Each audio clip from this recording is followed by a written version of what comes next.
Get ready to innovate and organize your workspace with Metro. As the industry leader in storage and distribution systems, Metro is here to transform and organize your kitchen. With their premium solutions, you'll experience the Metro difference. Metro's sturdy and versatile shelving units, workstations, holding cabinets, and utility carts are designed to streamline operations and maximize your productivity. Don't settle for imitators. Metro products last longer and offer unparalleled quality and durability.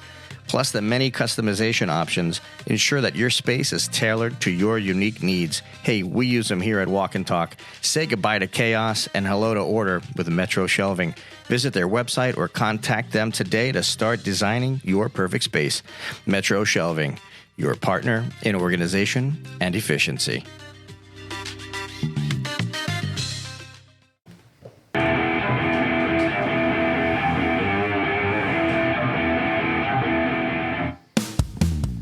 Hello, Food Fam. This is the Walk and Talk podcast, where you will find a perfect blend of food, fun, and cooking knowledge.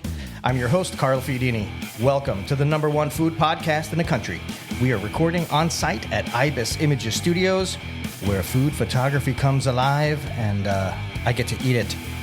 There's a lot to get into today. First things first, if you missed the last episode with Food Network's recent winner of Chopped, Chef Zachary Davila, it's a super episode. Go back and listen. Today's guest is Chef Bryan Jacobs, owner of Tampa Bay's Liberty Smokehouse. All right, so the backstory of his outfit is humbling and needed in today's ever-growing feckless society. I can't wait to share about their 501(c), Vets to Success, and really we want to kind of help build the awareness to this cause. Chef Jacob is on deck. Speaking of vets, please be sure to check out Crab Island Seafood and order from Chef Tom and Chef Carl, not me. Seriously, they have a delicious line of dips and spreads. Check them out at crabislandseafooddip.com. Jeff, my brother, I'm so excited today, man. I'm fed. I'm happy. You got meat sweats. Fat and happy. Like I'm just, all smiles, man. Meat sweats, lobster sweats, all sorts of... All right. It's pre-shift time, baby. Pop the clutch and roll, doggy, roll. Yeah, so I wanted to bring it today just because, we haven't really done that much with seafood, and I wanted to do some different things. We did 3 different dishes today. We did hummus because I was still in that sourdough mode, and I wanted to do some sourdough pita. And I did some hummus that I pureed to where it was nice and creamy. And then we topped that off with some pecans, some tomatoes, olive oil, salt. And then we had some Aleppo pepper that I put in there as well. And the next dish, I wanted to pay tribute because I don't know if everybody knows this, but this past weekend was an extra day for spiny lobster season. It was just past one day, I think 14th it was. And I didn't know that. Yeah, little lobster season down in the Keys. Okay. Spiny lobster tail. So I wanted to do something different with the ceviche. I marinated it in coconut rum, and then I blanched it. And then almost all the way done. Then I put it in so the citrus would cook the rest of it. The citrus was yuzu, orange, not tangerine. Sorry, still waiting for those. We got to talk to Quentin to make sure we can get some tangerines, so like all year round. Let's just try it out to the farm. Yeah. Oh, God, I need some tangerine bourbon, vanilla. Marmalade. As John is shaking his head. Everybody's shaking it. It's concise. So here's really what I was trying to think of something different for a presentation. Was thinking summer, what could go well with it. So I went with watermelon, and I smoked the watermelon, and I wanted to give it an effect that the watermelon was like a log cooking the lobster. So I used activated charcoal to give it like this char look to it. And John's shots, I can't wait till they come out. They're just fantastic. Okay. The hummus, stupidly amazing. Thank you. I really enjoyed the hummus.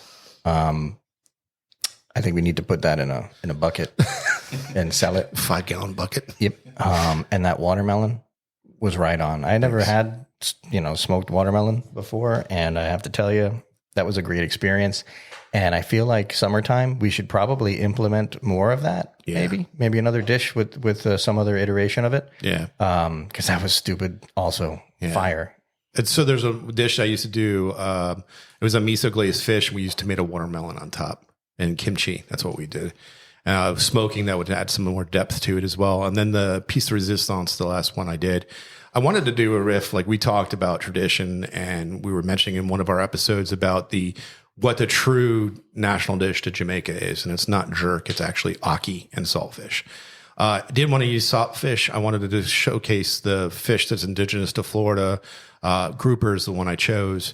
I did a beautiful jerk marinade on that. And then I took, which from last week's chef, he brought in that beautiful milk crumble. I added to my recipe coconut shred to give it to the coconut flavor to it. So I was thinking a riff on coconut shrimp, which is very popular in Florida, obviously. But then I wanted to go the ackee way, which is just stewed tomatoes, caramelized onions, a little bit of thyme, Scotch bonnet that you don't pop in there. It's one of those dishes. And then ackee, when it's not ripe, it can actually kill people. It's poisonous. When it's ripe and it opens up and buds, it's just this beautiful egg kind of consistency to it. And thank you for feeding me this to me. I appreciate the experiment. Well, here's the thing. I've never had fresh ackee. I've always had canned. And the family's been going back and forth. So somebody brought up some ackee. Who was the first person that tasted this from you? I don't know. Was it me? No, me. I tasted it. Okay. But it's just got this really complex depth to it. And then they normally have it with bami. Bami is cassava. It's pressed into this round cylinder. You have to marinate it because it's a dry product. Once you marinate it and then you sear it, it's got this like, the best thing I can compare it to is like a potato pancake, but really thick. John was comparing it to bread. Yeah, he said it was almost like bread. I was really pleased with that dish. I'll tell you what, that ackee I think would be terrific on a burger. It's good on anything. I mean, yeah, I feel like it has a real life on there. In other words, you might have to somebody going specifically for some Jamaican-esque cuisine would absolutely love that. But you were talking about a small, fraction, niche. Right? Niche. But if you put that on a burger, grade A USA stuff, you know what I'm saying? Mm-hmm. I feel like that would sell like fire. Really funny story. When we opened the gastropub in Lake Park, I actually had ackee saltfish on my menu for brunch. And every time somebody ordered it, I knew exactly who they were and where they were from, because they were definitely Jamaican, because they know as soon as they saw it and saw Bambi on the menu, they went right to it. And I was just paying homage. Again, it's the traditional thing that I'm not from that culture. I'm not going to do that. I'm not going to bastardize it, but I'm going to take attributes from it and I'm going to twist it to my own. I'm going to pass you one of my No. Oh, okay. I'm going to pass you one of my father's recipes, and I want you to do it. I will do it to the effect exactly what it weighs that in, and then I'll probably end up morphing it as I go, back to look at that. Yeah, I want to do a thing with it. Yeah, definitely. I would love to do that. I'd be honored. Thank you. Very, very truly honored. Thank you. Mm-hmm. Also an honor today. I am continuing my excitement with Chef Bryan. He's sitting here in studio. That short rib. It was a Brontosaurus burger. Oh my God. I was waiting for Dino to come running inside the house. Dude, oh boy, it's quitting time. I tell you what, it slide me down the Brontosaurus and, off the tail, I'm eating. Dude, it was so good. Welcome to the program. Appreciate it. Thank you. Glad to be here. Man, what you guys, the three of you today did, all right. So Brian, sous chef is here as well. Chef Justin, what you guys did today was spectacular. Thanks. Okay. Like this was, I feel like we should have had 30 people here, with tickets. It should have been that kind of day. Thank you. All right. Now we'll get into what you actually cooked up, just in a bit. But first, so you, Chef Bryan, you've studied under Master Chef Peter Timmons, graduated from the Institute of Paul Bocuse in Lyon, France, cooked for presidents, and now you own Liberty Smokehouse here in Tampa. You've experienced some very deep personal losses along your life's journey, and inevitably that gave you purpose, it gave you direction. Please share with us how the loss of your mother, father, brother, how that guided your path, and how Vets to Success was born, and kind of where where you landed today, because you're doing some really, really amazing things. I appreciate it. It's purpose and pain. I fell in love with cooking at a young age, and it was my grandfather that he was a World War II chef and really just gave me he chose me because my mud cakes looked really good and my rocks looked well without having culinary training. So it was me in the kitchen out of all the grandkids. And, I got a real young, lively earning, and it was one of those things that if we didn't grow it, we didn't cook it. My dad's side of the family is from Southern Georgia, and farms, hogs, deer hunting, catfish, you name it, we grew it, hunted, we had a pantry, always pickles and, preserving. And, so I got a really great young culinary journey and didn't know at that time that, food was going to save my life. Myself, combat veteran, did 2 tours in Iraq as a Navy corpsman, battlefield paramedic, served alongside the Marine Corps during my tours, the 03 invasion and 05 again. Younger brother also, Marine, served 03 with me. Both went in the same time, both went back a second time, and got out thinking the grass was greener on the other side, and was sod. It was a cover up of the dirt that you had to go through, the muck, and didn't realize that it was, I didn't have any idea who Bryan was. I knew who HM3 FMF Jacobs was. And when you get out, you don't know who that person is or who you need to be. It took me 32 different jobs to, being homeless, to battling PTSD through my own medical observation, which is alcohol.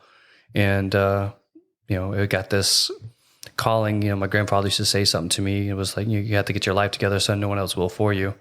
And I kind of heard that, like a shot in the dark, or someone said it to me. And I went and signed up for culinary school. I was homeless. And I said, I'm going to do this. And lo and behold, it did. It had chosen me from a young age, and didn't realize it. Did really well in culinary school. Worked for really great chef Hans Shadler in Virginia. Did some really great things up there. And was on my career path. Was in Gasparilla under Master Chef Peter Timmons, and ended up getting a call that kind of changed my life, which was my brother had taken his life. And, at that point in time, I was a private chef. I was cooking for great people. I was doing some amazing things at the time too. And I just said, if I'm going to do this, I'm going to do it with a purpose. I'm going to change lives through food.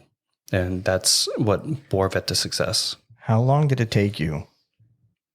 So when you hear this news, and you're doing your thing, you're in your grind, you get hit with that.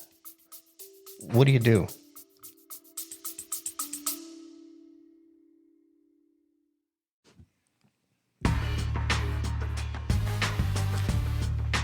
Walk and Talk Podcast, now sweetened by Noble Citrus. Bite into a juicy crunch tangerine, 40 years perfected, seedless and oh so tasty. Or savor a starburst pomelo, the giant citrus with a unique zing. Don't miss autumn honey tangerines, big and easy to peel. Noble. Generations of citrus expertise, delivering exceptional flavor year-round. Taste the difference with Noble Citrus.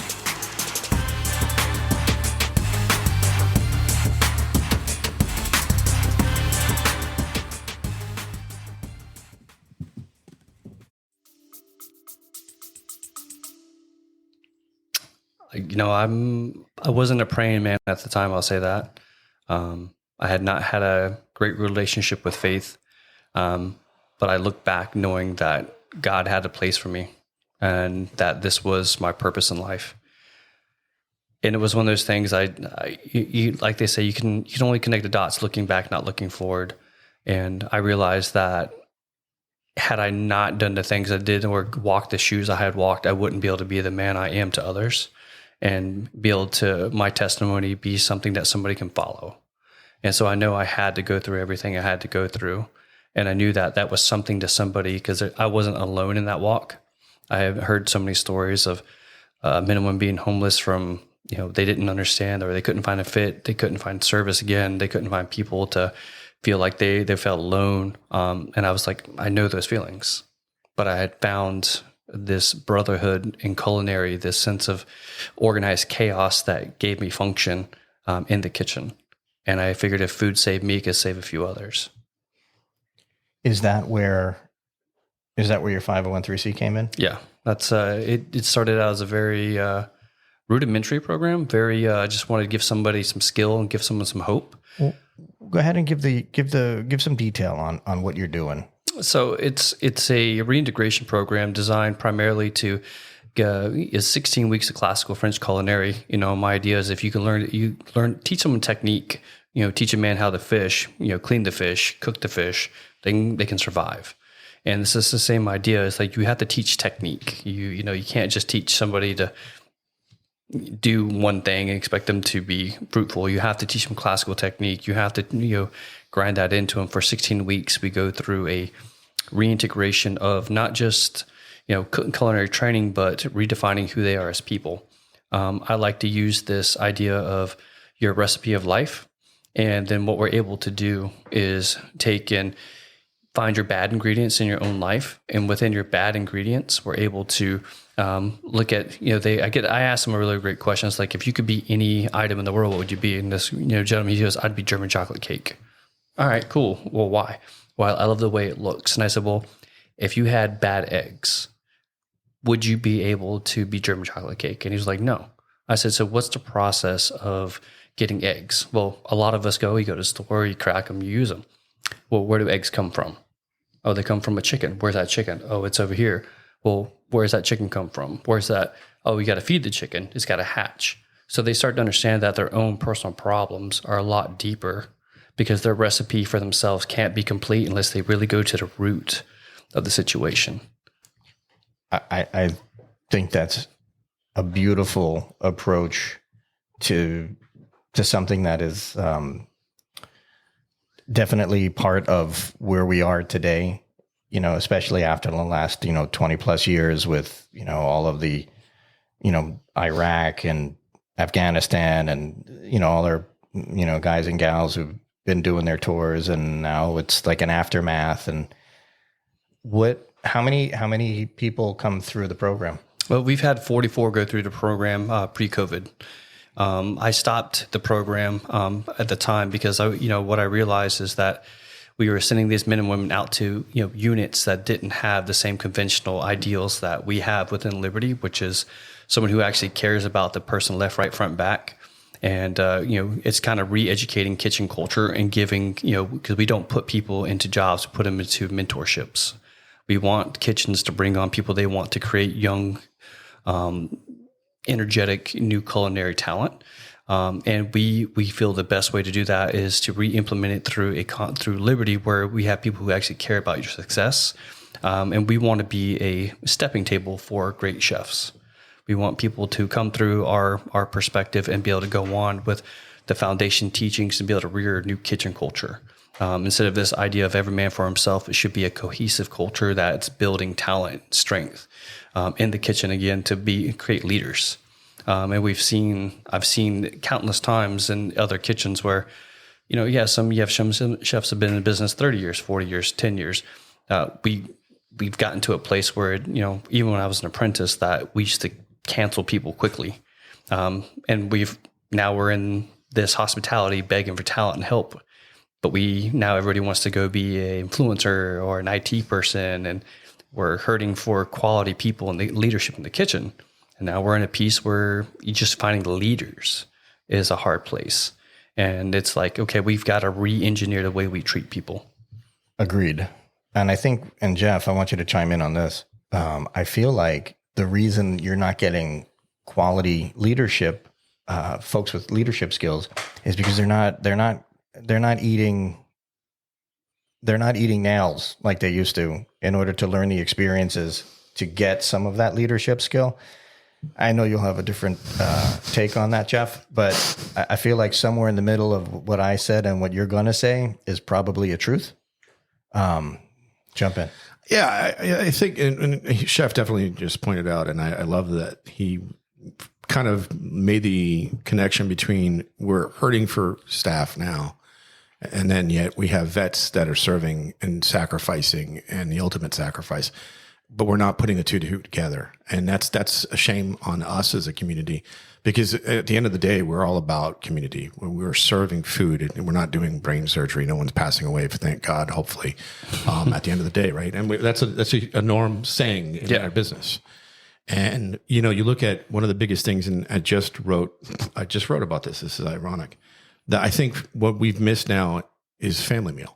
Mm-hmm. I think that when major companies, and we're talking to big boys on the block that take away that right of having, because it's the ROI, I think they would actually enhance the ROI if they had community where they actually sat down and the chefs and the leaders of that particular establishment learned everything about their staff. How many, when you're younger, probably more apropos, but how many jobs in your lives did you stay because of the people you worked with, because you built some rapport and you had that deep connection, and in spite of the fact that there was a tyrannical ownership or whatever, you stayed, right? I'll give you for instance. I'm sorry for interrupting, but my position at the Marriott Singer Island was terminated. Right, they got rid of it. They had too many chiefs, not enough Indians. And I remember when they told me I was losing the position, and I cried. And it wasn't because I was crying because I lost my job. I was crying because I was losing the team I had built. And I had a fantastic team. I had 7 outlets. I had 1 sous chef. We had, 400 plus rooms right on Singer Island. And the stuff we did, the food cost we hit, the food we popped out. Every day I would walk out and I'd set $100 bill on the counter. I'm like, you guys can get $100 extra a day if you just work faster, more efficiently than I can. You got $100. And I can tell you right now, nobody took it because I was not partying with $100. Yeah. Not you, buddy. No. And it wasn't just, I would have given it to people. It was just one of those things that's a great way to push your people, to drive them to get to that next level. It's not throwing the pots. It's not throwing the pans. I remember going through culinary school. I remember my externship. I remember Smale coming in. His name was Smale, French chef. He would come into the kitchen and it was 10 o'clock, 10:15, drunk off his butt and just, who told you to close down and F this? And boom, there goes a pan. Boom, there goes a knife. You're like, holy, and that's how it was. And I sat there and said, I'm not going to do this. Yeah. We as chefs now, the generation that are looking around and scratching our head going, I can't find people. Then you got to look at yourself. Yep. Of course, you always have to look. So when you're in a mentorship or a leadership role, have the experience and, you're at a place where you need to share that experience. All that's well and good.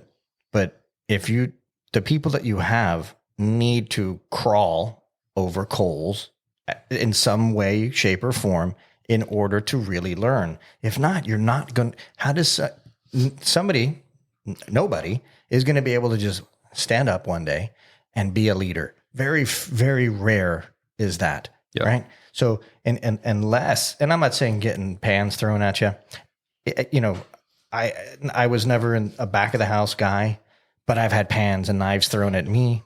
I can see why. We've done all those things. I've had the fist fights with the guys on the line, in the cooler, in the back, whatever. Done all that stuff.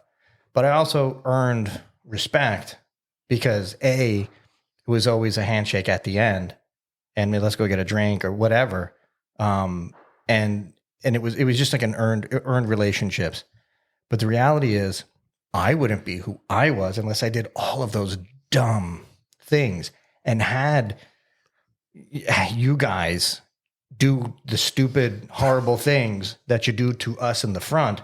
If that didn't happen, I wouldn't understand. And if that didn't happen, I wouldn't be able to take that experience and turn it into a learning moment or a teachable moment for somebody else. Well, I mean, you can. There's a way to deliver it. Right. And it's all in delivery. And being in the middle, and that's one of the things that I look at the restaurant industry as a whole is that light. And everyone else that's coming to it is the moth. And the moths go right to the light. And for some reason, whether it be because of the leadership we have, the hierarchy in the kitchen, whatever it is, I find more military personnel come into the kitchens that have their issues, that have their crutches that they go through. that's one of the reasons why we have such a problem with the restaurant industry and the mental health aspect of it. That's why we have such an addiction problem. We're not number one in suicide. We're number 9, which is not good still, but we're the highest in drug use, alcohol, everything that you talk about in addiction. We're the highest. Mental health issues. Everything you got to talk about. And it's because we're like this, we're the misfits. We're the pirates. We're the ones that bring all these people together because we have that camaraderie. Hold on. Chef Bryan, I want to hear you. So traditionally it's misfits. Yeah. I don't think it's so much misfits today, and I could be wrong, but I think it's less today because and here's why. Here's my take on it. Back in the day, I just had this conversation yesterday with another chef. Back in the day, really the people who went into the kitchen, it's because they had a record or they were hiding something. It was like a last resort, and I ended up in the kitchen flipping burgers, and all of a sudden, I like this, and I want to start my career in culinary. Today, after 25 years of Food Network and 25 years of celebrity chefs and, the lead ups to the celebrity chefs, now it's like, I want to go to culinary school because this is glamorous. This could be glamorous. It could, so there's a different element. So now you're not necessarily getting misfits. Now you're getting people who went to school, educated, right? So, Chef, I'd like to hear your take on that, and then you can also sprinkle in, drizzle, if you will, the fact that it's the military component. I think is a big deal because I was not in the service, but I did when I was younger go through a military program, let's say, and I dealt with Riverside Military School, 6'5", DIs. Who, in that initiation night, all the horrible things that happened. I experienced that. I did a 90-day thing and it was terrible. The difference is you guys, they beat the hell out of you, but then they build you back together. Right. I didn't have that experience. But so anyway, so it's, I would say the misfit children still exist. Thank you. They're very much present. But I tell you what has changed. It's the standard that the executive chef, the leadership is setting. And in fact, I take that approach. I tear you down and I build you back up, but I build you back in a way that gives you more poise and more respect for yourself and creates a self-standard. Because as I explained to all my guys that are coming on board is I'm not always going to be the person telling you what to do and how to get it done. You're going to have to take initiative for yourself and you're going to have to set the standard. And if you do it wrong, we fix it right. That's just the way it is. I think everybody who walks through that door wants better, but they have to come in contact with a leader that's going to make them better. That's where the rubber hits the road is, and it's walk and talk. Are you doing what you say and saying what you do? And are you setting that leadership level to those who are walking through that door? Because someone's going to be able to walk into someone who says they're executive chef and somebody who acts like an executive chef is two different things. Amen. Sorry. Amen. And it goes to show, again, in leadership is when somebody does something wrong, how do you handle it? Yep. Is it you're going to throw the pan or you're going to yell at them? So my take was when somebody did something right, I used to scare my line. They would throw up the dish in the window and I'm like, who made that? And I was really stern, like, who made that? Like, I did, like that really apprehensive raising the hand. And I'm like, can you do me a favor? They're like, what? Can you show the rest of the line how to make that? That's perfect. I want you to do that each and every time you put that dish up. And I wasn't doing it like, especially in an open kitchen like Brio. I was saying that so that the guest heard it. Like the guest would stop because I was making such a commotion. On the flip side, when somebody did something wrong, I walked behind the line, walked over and handed it back to the chef or the cook. And I said, would you serve this to your mother? Right. Standard. That's your standard. Would you serve that to your mother? No. Then why are you serving it to my guest? Yeah. That's how I handled it. If you do it that way, you're not belittling that person. You're not making that right. You're giving the respect to the person because, hey, we're only human. At the end of the night, we're not doing brain surgery. No one's died. Again, I'm going to say that because that's just something that's always been drilled in my head. Yeah. Why are we treating people like garbage just because they put up food that is not up to par? Maybe they had a fight with their wife. Maybe they have that drinking problem. Maybe who knows what's going on through their head. Yeah. But why take them and just beat the crap down out of them so that what they do, leave? It's always the fight with the wife. Yeah. It always is. Look, a home problem becomes a Work problem. in a heartbeat, and you can taste it in the food. You can see it in their actions. And that's the thing. Is like, even, speaking of that, I'd kind of do the same thing. Like when, Chef Justin was starting learning on the smoker, no background, and, he had a really great night on doing ribs and everything. I mean, came out perfectly, and I gathered everybody around. I was like, and I even like did this whole, like, smacked him in the face. I was like, that's how you cook ribs. Don't you ever do it wrong again. Like, don't you ever make this, and everybody was like, blown away. And I was like, but at the same time, when someone makes a mistake, I look at them, is that how it's supposed to be done? And they know. And matter of fact, I'll be honest with you, we've had a couple guys go through some things where, they've never had expectations for themselves. And when they've made mistakes, they apologize without me even knowing they made the mistake. That's when you have a standard in place. That's character. Yeah. Well, it's not only that. It's here's the thought process, right? A lot of times, and we say it all the time, is the restaurant industry used to be transient. Yeah. Right. That's what we were known for. Yeah. I'm going to college to do this. I wanted to get money while I'm going to college. You made a comment. Well, I just fell into this because I have a record and I can't get a job. Well, this schmuck sitting across from you wanted to become a restaurant guy since the age of 8.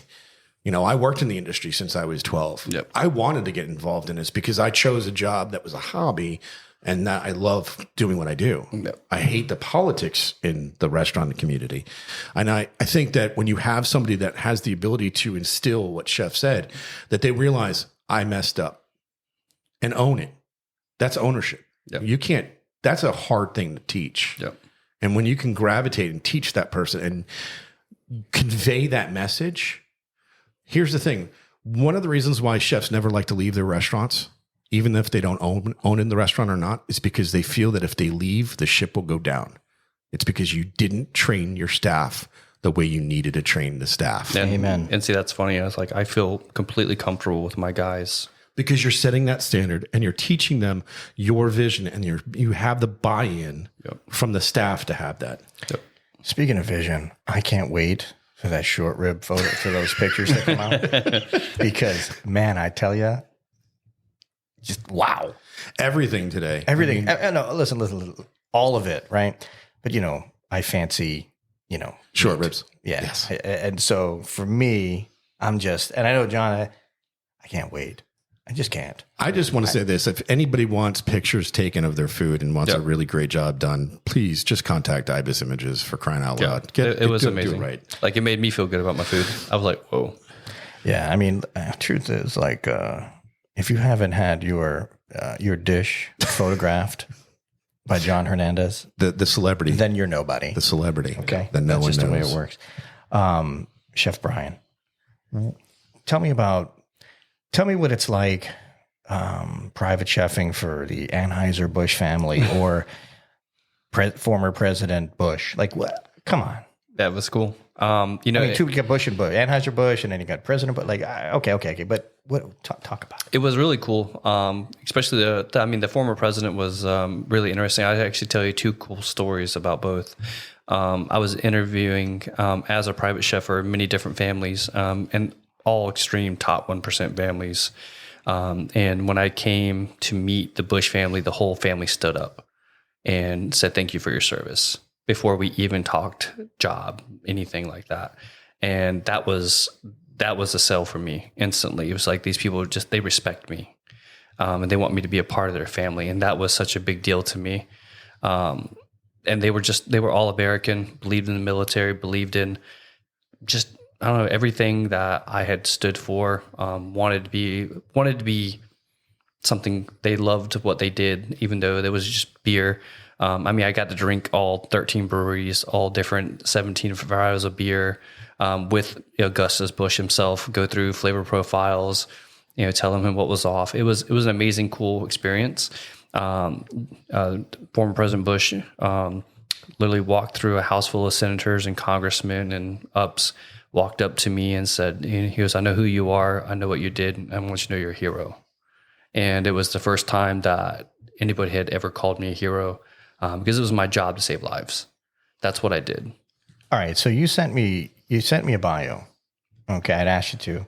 and I don't recall seeing what you're referencing. You might be uncomfortable. May I ask you to share what that was? And if you say no, I'm okay with that. I was in the Battle of Nasiriyah. It's in the history books.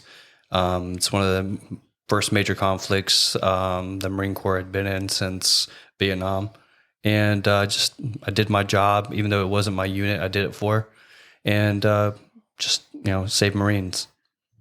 And it was just something, it was what I did. It was what I was trained to do. And it was something, I know that, in on papers, some foreign place now has got accommodation for, and I guess he got his hands on it. So it was really great. So most of the time you listen to chefs talk, and I think we were here one time and we were asking somebody to give their bio, and I walked up and I said, now's not the time to be humble. Right. A really great chef is humble. They don't need the accolades, and that's what, I see from him. And I'll be honest with you. He gave me the bio last night, and then I went on your website to go find out who you were. And the first picture I saw, you had some pastry background. Yeah. I knew right away. You see that? I didn't even tell you about that one. I'm looking at Justin. And the difference is and I was talking to Justin about this, when you have somebody that goes from pastry to savory, they're a weapon. They have flavor profiles. They have an eye for things, the tenacity. They're just an impeccable machine. And when I saw that dish, I'm like, this guy's got some culinary chops. And then I read the bio, Master Chef and where you were from. How did you go from the aspect of being with the Master Chef and working for the Anheuser-Busch and all this to going, barbecue? I kind of did the same thing, so I want to know your story. We actually were all asking each other that question about how did that happen? It's funny. This is going to be an awful thing to say. I got bored. I got bored cooking molecular. I got bored cooking sous vide.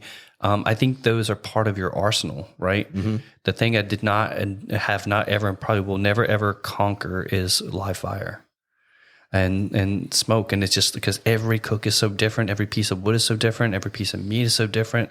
And I'm like, man, this is going to be the greatest challenge for the rest of my life.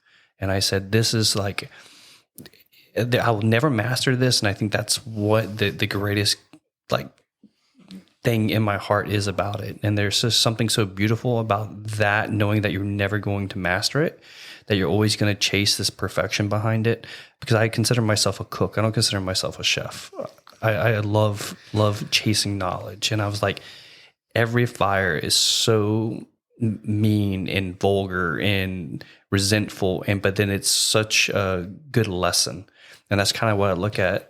That's everybody's ex. That's everybody's ex-wife. Great lessons. Great lessons. And you never master it, and that's just the way it works, man. My goodness, man. These are some real truth bombs going on here today. And it's primal. Yeah. Right? And it can be unforgiving, but it can be so forgiving. What happened? What was the catalyst for you to say, I'm going barbecue? I look at our American food's just been so bastardized. And it's been so washed to the side of the greatness that it used to be. Refrigeration, all this advent electricity and all this, but we as a culture, we're still really defining our food culture, but barbecue is, fire and smoke is our food culture. We've just gotten really away from it. And being overseas and living in these different places, they really embrace the rudimentary aspects of where their food came from. And I was like, man, we have just walked away from it. What would your classmates at Bocuse say about this? They would actually agree because my nickname was the cowboy. They were like, "The cowboy, what is the cowboy going to cook?" It's pretty good. That was awesome. He actually sounds like John Paul. Oh my goodness. Yeah. And it was funny is because I touched my ass. Yeah, you just touched my ass. Nothing. Yeah. And but they would do. They always because I always said, "Oh, you have grand cuisine," and like everything I did was just so grand and bright and big and fun. And then when I started to play with fire and smoke over there, and it was not until I got into Finland and Norway where I was just like, yes. Like this took me back home to being 8-9 years old with my dad in the backyard building a pit, cooking on an old school Weber kettle. And it's just like my heart was like, that's where I belong.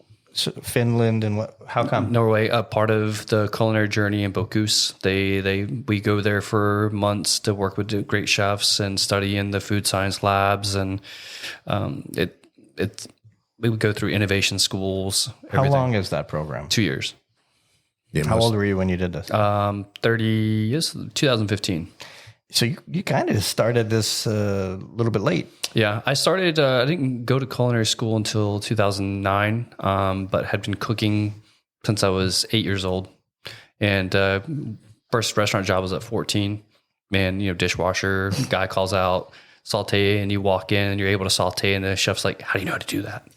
And I'm like, "My granddad's a chef," and he was like, "Come back tomorrow." It's funny how a lot of chefs, a lot of kitchen folk, 14, 15, dishwasher, and then they called me in for one of fill in or whatever on the line, and then like me, I started at 15 also, but I was like a busser, right? And I started that way, and then I kind of progressed through the front of the house. Yeah. Even though they tried to pull me in. I didn't do good in front of the house. I was not. I have Tourette's. Yeah. My language was, my dad was a sailor, and I wasn't foul mouthed, but I wasn't Refined. Yeah. I wasn't refined enough for the front of the house. I was very rough.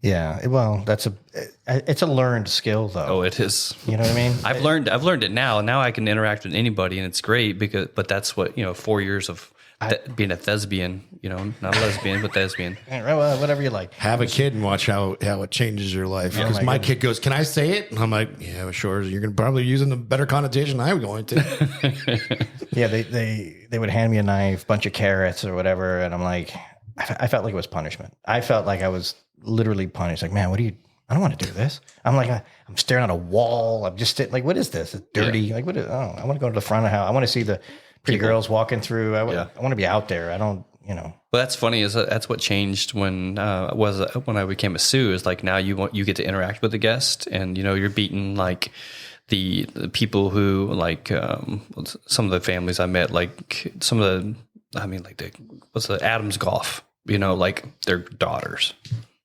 like ridiculous. Like you're meeting all these people with just bukus of money, and they're like, the daughters are like 12s, and they're like, you're like 20 some, 30 or young 20, and you're like, yes, this is definitely my job.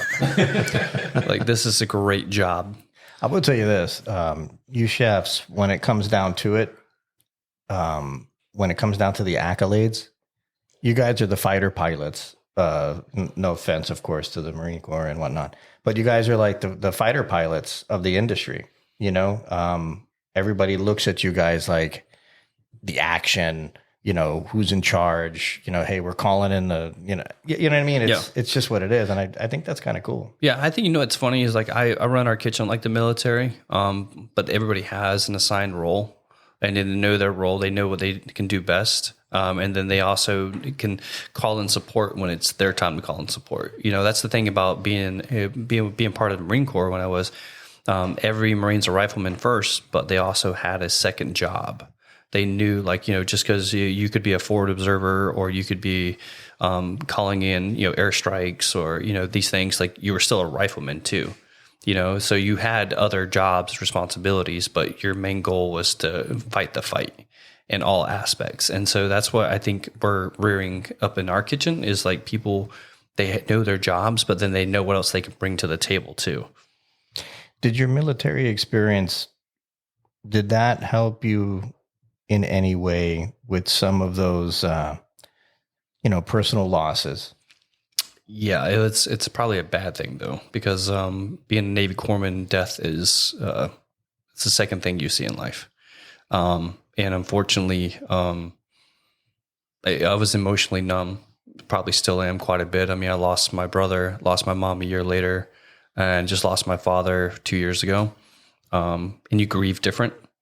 You look at loss of life different. It's. Have I cried? Yeah, I've cried. I mean, I still have bad days. I mean, PTSD is one of those things I live with, and sometimes, even the realizing the loss of a loved one when you don't overly think about it, and then it hits you that they are gone, you grieve a little bit differently. Yeah. I can appreciate that. I lost my mom, like, let's say 4 years ago, 3.5 years ago, and then my dad last year. Yeah. And then it was odd losing one of them. Yeah. But you still had the other. Yep. And I was like, okay, this is not great. This is terrible. But you got the other one. But then when you lose both, it's a different feel. Yeah. And there is a numbness I experienced with that. Yeah. Where, I'm not surprised by anything in terms of deaths and things of that nature. Not surprised by anything. And it kind of is what it is. And I don't know if I'm right or wrong for feeling that way, but that's a real thing. Yeah. Chef Justin, unfortunately, has lost his father too. And so it's, not the, you want to be in part of the lost your family members club, but it's a reality of, so I hate to say it's a life check. It's, my dad truly believed in what I'm doing. My mom believed in what I was doing. My brother loved to eat whatever I cooked. And so it's this, he also lost his uncle, which was a chef and someone who inspired him deeply. And so it's, it's almost like these little things happen to reassure you that you're on the right path. And it's a part of that process of you becoming the person you're supposed to become to get closer to your purpose and your calling. Do you have resources set up for your employees for the mental health? Obviously, that's a big kicker for you as well. It's actually really cool. Chef Justin and his wife, actually, and both my wife are medical professionals. And I have resources through the VA and mental health, but his wife actually works with a lot of local health. And so these are things that we do what we have to do to make sure that our employees have what they need to have from basic needs: food, shelter, and clothing. Gotcha. Because why? If you're looking for one of those three needs, you're not educatable and you're not trainable, and you're not going to be willing to be part of a team. Well, you also have the excuse the pun, but you have the baggage that comes along with somebody that has all those issues. So obviously they have some mental issues. So there's some culinary resources out there. So everyone knows Chow is another resource, culinary hospitality outreach wellness program.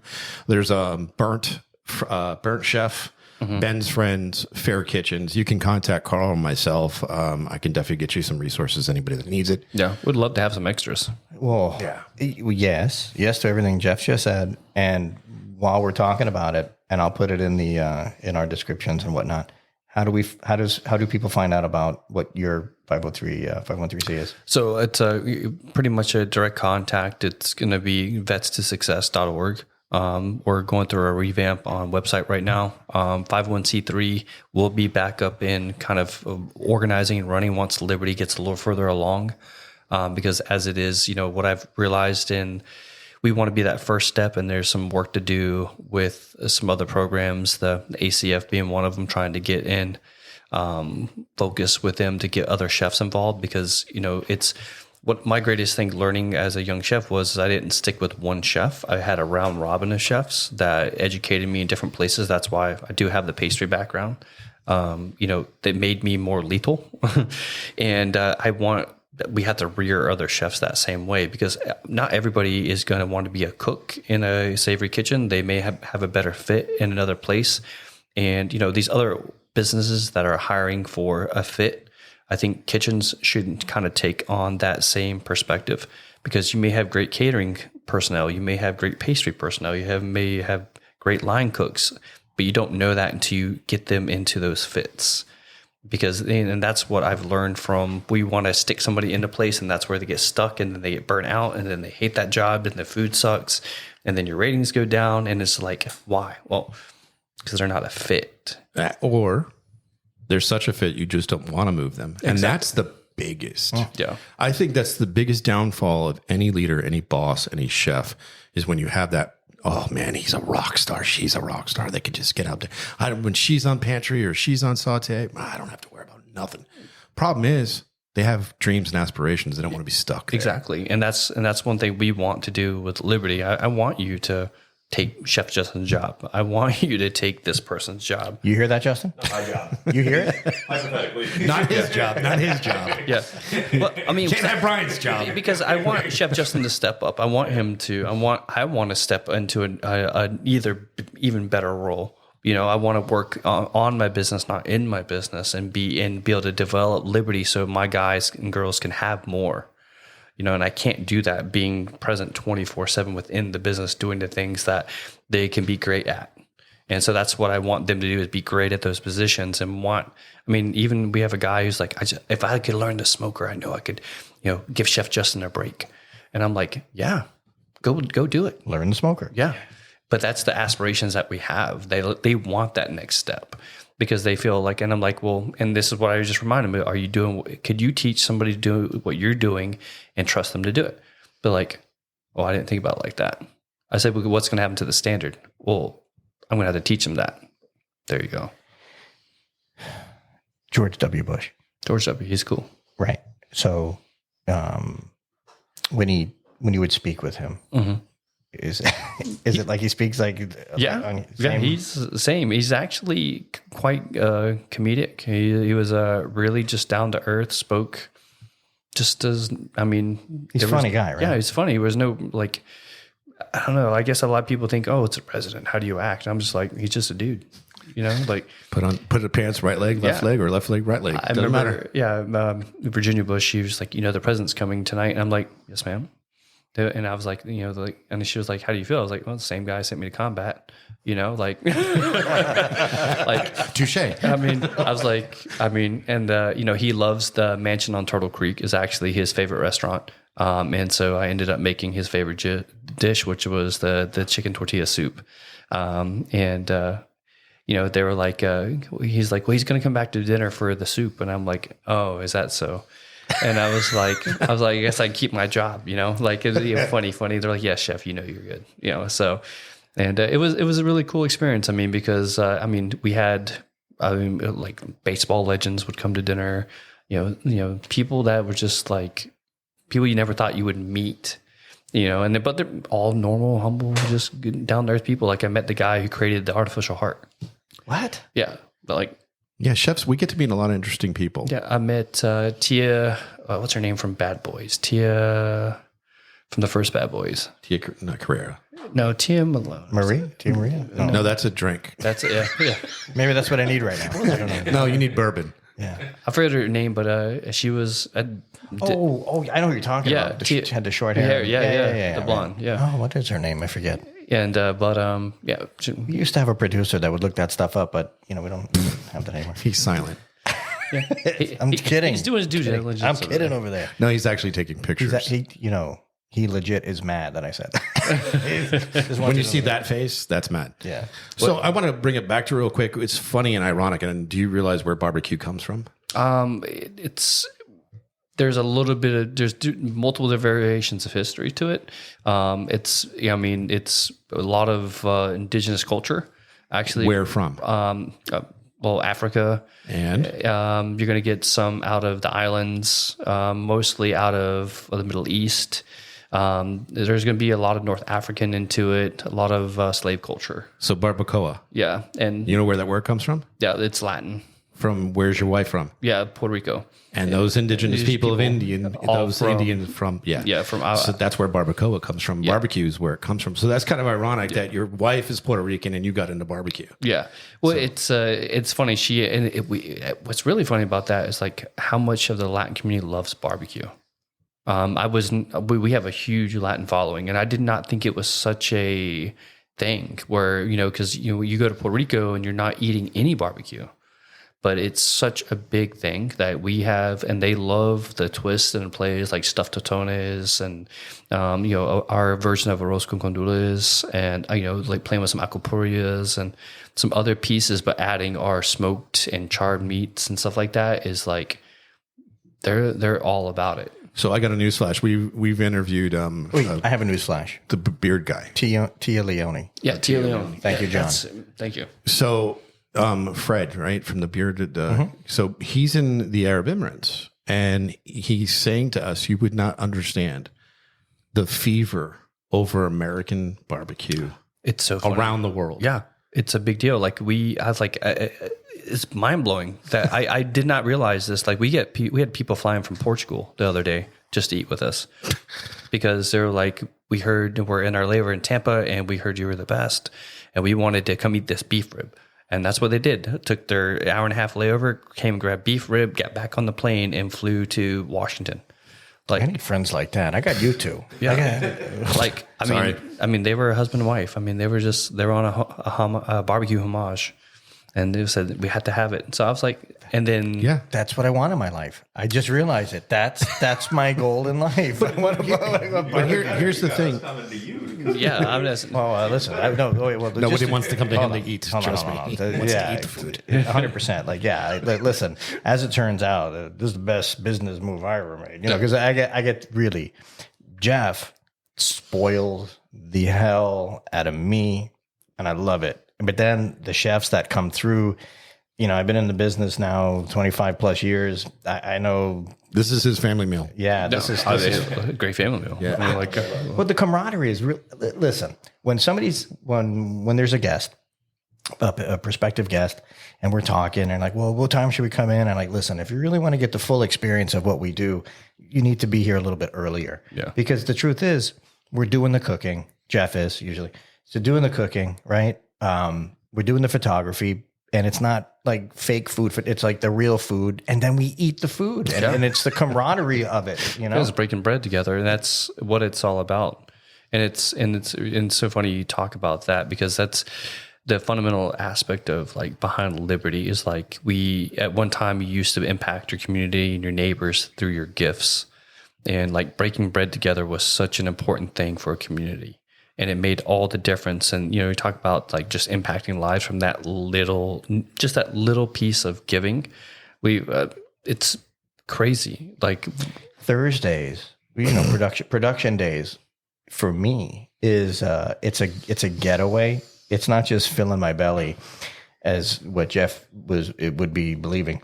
It's a getaway for me to be with cool people doing cool stuff. Mm-hmm. And it really is building you know, I hate the term, you know, the family thing is a very overused term, but it's a family that is being extended every single week for the guests that come here.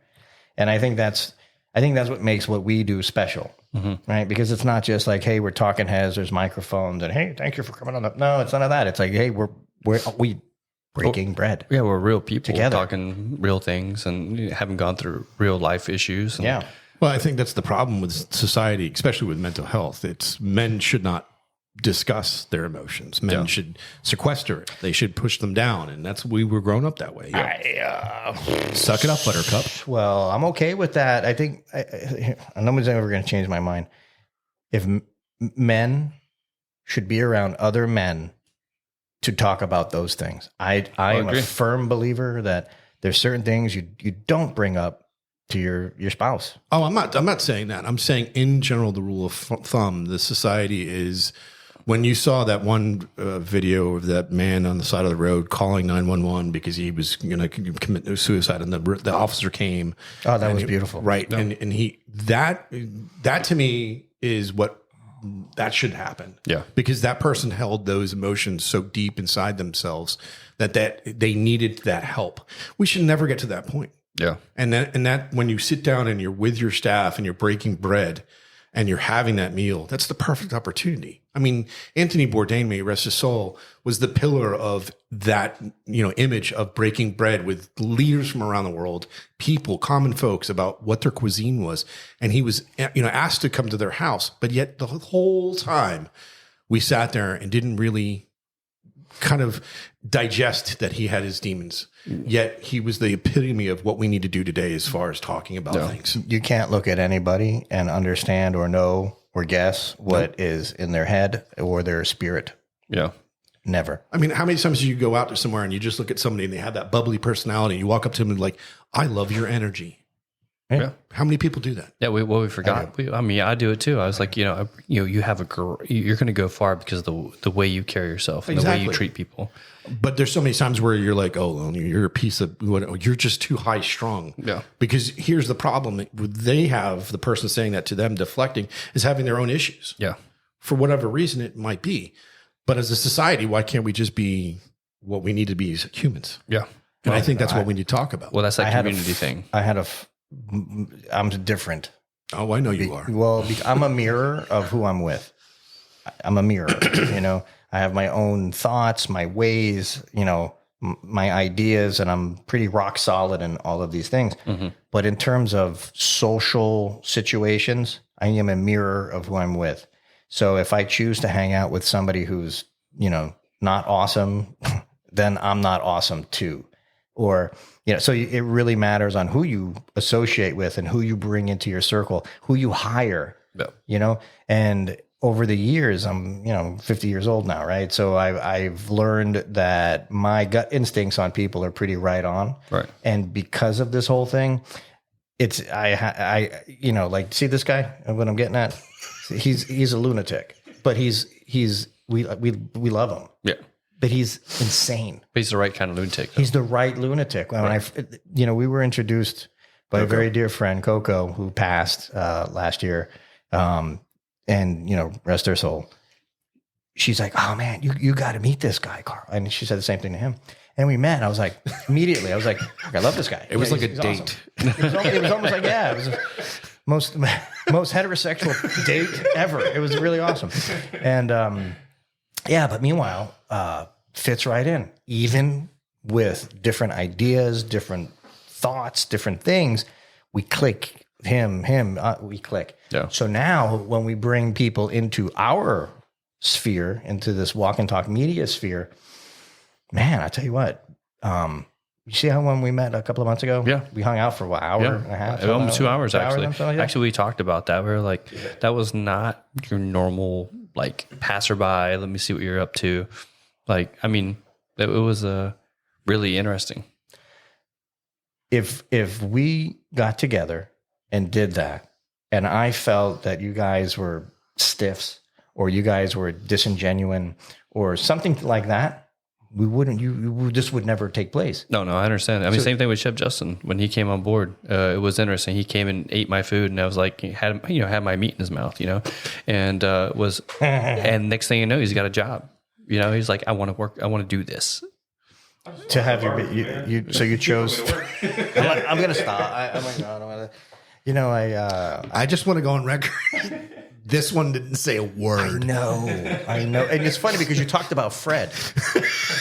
Remember you were talking about Fred? Yes, he said that on air. He literally said that. He goes, Carl, you had my meat in your mouth. Yeah. So last November, I was really, really blessed with, being a master judge at the World Food Championship. I trained him very well. Yeah. Very well. And Fred was one of the contestants in the open live fire. And he was the only one who took this approach where he was going to cut everything up and make a show out of it. Here, taste it.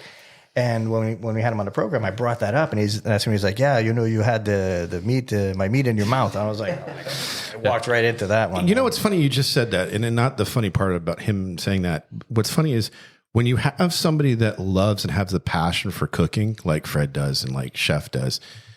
They don't mind giving you their food. Here, come taste this. Yeah. They want you to experience it because they want to see that light, that twinkle, that, oh my God moment of the food being. If you stuff your fingers near my face anymore with samples of what you cook, I don't know how to do it myself. Holy my goodness. But that's what we do. I know. And I embrace it. I'm only kidding. Yeah, but poor John, I brought out the Bammy. It was like sizzling hot. I just put it in the oven. He's like, oh my God. I'm like, hey, it just came out of the oven. By the way. Forgot to tell him. On purpose, because that's what chefs do. That's what chefs do. You put down like a sizzle platter, whatever. Yeah, a stir fry or something like this, and then you don't say nothing. No, it's not that. It's because we can actually pick it up with our bare hands and it not hurt us. So we don't even. So I don't have any fingerprints anymore. Neither do we. Yeah, I literally opened the smoker barehanded, and like people are like, "What's wrong with you?" And I'm like, "It's passion." 350 degrees in the oven today. I was taking the tray out with no towel, and he's looking at me like, Guys are weirdos. What do you want from me? You chose this life, Well, we're pirates. You did. You all chose this. Well, I did. Yeah. 100%. Well, the life chose me. Yeah. Life chose you. It wasn't because you needed a second chance somewhere. So my grandfather wasn't in the war. He was actually older when World War II happened. He was a military police officer in Nassau County in New York. So he actually, had to deal with the soldiers when they came back on leave. And he cooked. And I just remember this image of me being like 3 years old. And I said, well, I want chicken parm. It was like 4 o'clock in the afternoon, 3 o'clock. Maybe it was 12 o'clock in the afternoon. That's what I was going to have for lunch. And he just whipped this dish up and he's like, okay, we're going to take the eggs. And put the breadcrumbs in. I'm like, what magic is this? Yeah. Sorcery. It was a hush puppy. And that's how I was introduced to chicken parm and the hush puppy. And because he was from that, he had to drop out of elementary school in the 5th grade to start working. Yeah. Because of the Great Depression. And he never went back to school. So you talk about a generation of, the people that did things. I mean, my grandfather was one of those things. And when I grew up, my mom had that passion too. And she cooked 5 days a week. And that's something I got into. I love to doing and playing and being creative. And it's where I went to. I mean, school for me was, I hated school. Yeah. Culinary school, second my class. Yeah. But they great in culinary. Really great. Chef, what's your favorite social that people should find you? Just Instagram, Instagram and TikTok. We're getting bigger on TikTok, which is great. The Liberty Smokehouse on Instagram and both TikTok, and then Chef Bryan Jacobs on both Instagram and TikTok. We got some Facebook things going on here and there, but we post all our fun and where we're going to be at, and what we're going to be doing, and who we're going to be doing it with, all on those socials. Excellent. Thank you for your service. No, thank you. Yes, thank you. Thanks. And your sacrifices. And we appreciate you sincerely, you guys both coming out here. Yeah. Your food was amazing. Thank you. I mean, Chef Justin and I love what we do. So. You guys are studs for sure.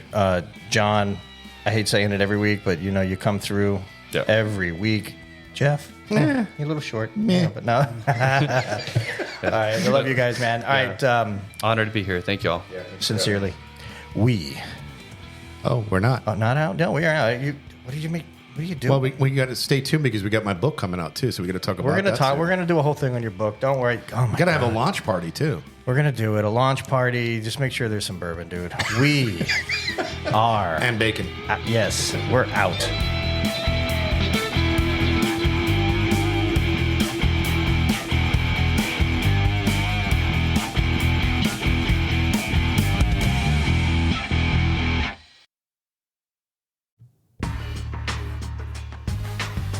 Let me tell you about my friends over at Citrus America and their amazing juicing equipment. They're revolutionizing the way you enjoy freshly squeezed juice. They're at the best hotels, restaurants, and markets. Their mission is simple: develop a unique consumer experience with on-premise juicing, deliver healthy taste options to clientele, and juice more faster. It's that easy. Citrus America supplies the highest quality juicing equipment and solutions in the industry. So whether you're a small business owner or a large corporation, Citrus America has the right juicing equipment for you. Find out more at citrusamerica.com.